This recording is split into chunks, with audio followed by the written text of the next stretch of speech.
lesson we're looking at calculating the surface area of prisms. So in our first example here, the first thing to look for is to check how many surfaces we're actually going to look at, how many we need to add up. So I've got top, bottom, left, right, front and back. So altogether, just make a note to yourself there, I've got 6 faces that I must add up. So let's look at the first one. You can pick any to start with. So the area of, I'm going to pick the front face first. So this one here, the front face, is 8 centimetres by 3 centimetres.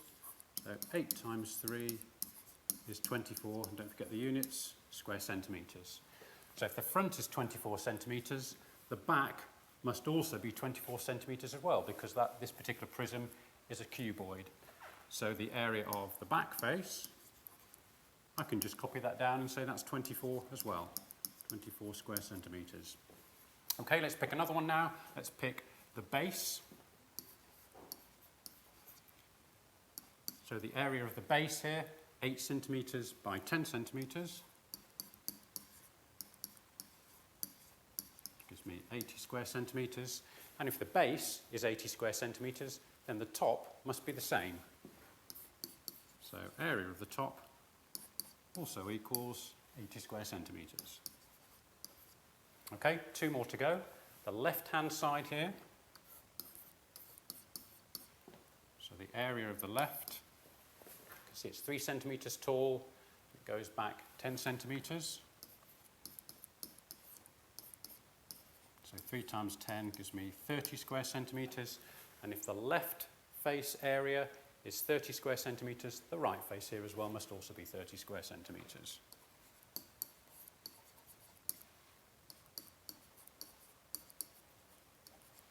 Okay, now let's just check how many I'm adding up here.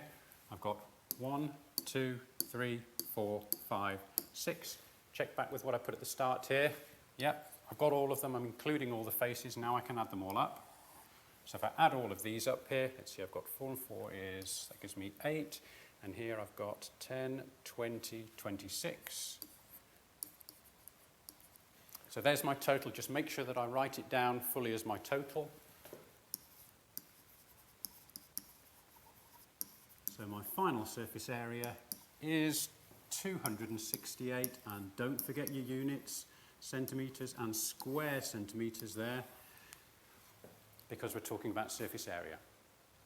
Okay, let's try another one. So here's my second one. My prism here, I'm going to do exactly the same thing. I'm going to start off by counting how many faces I need to add up, how many in total there are. So I've got the front and the back, that's 2. I've got the slope, that's 3. I've got the base is 4, and the left-hand side is 5. So I'm going to make a note to myself there. I've got to make sure at the end that I'm adding up 5.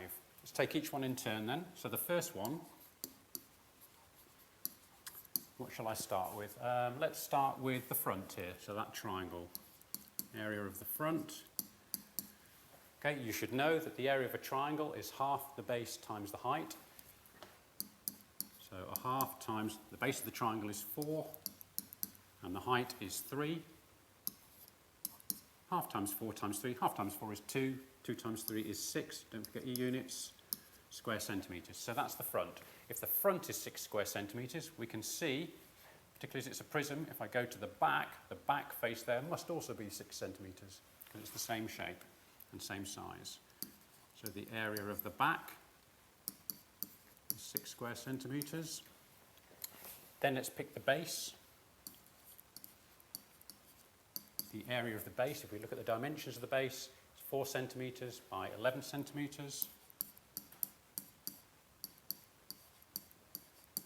which gives me 44 square centimetres. Then I need to look at the left-hand edge here, left-hand side rather. So the area of the left, that face there is 3 centimetres tall, and 11 goes back 11 centimetres.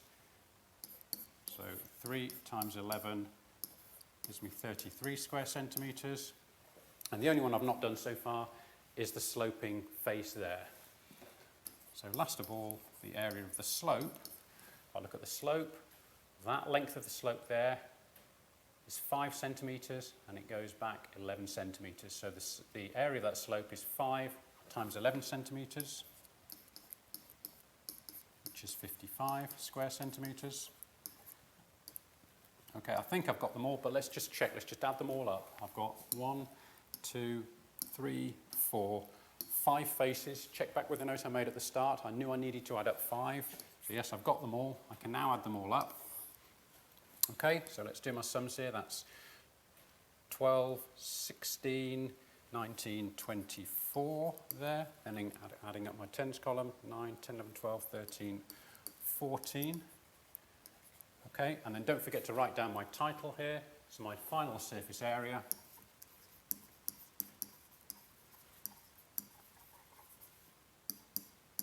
is 144, and again, don't forget your units as well. So centimetres, and they must be square centimetres. Okay, so your turn now. Have a go at these two here. Pause the PowerPoint, and when you've had a go, then go on to the next slide where you can check your answers.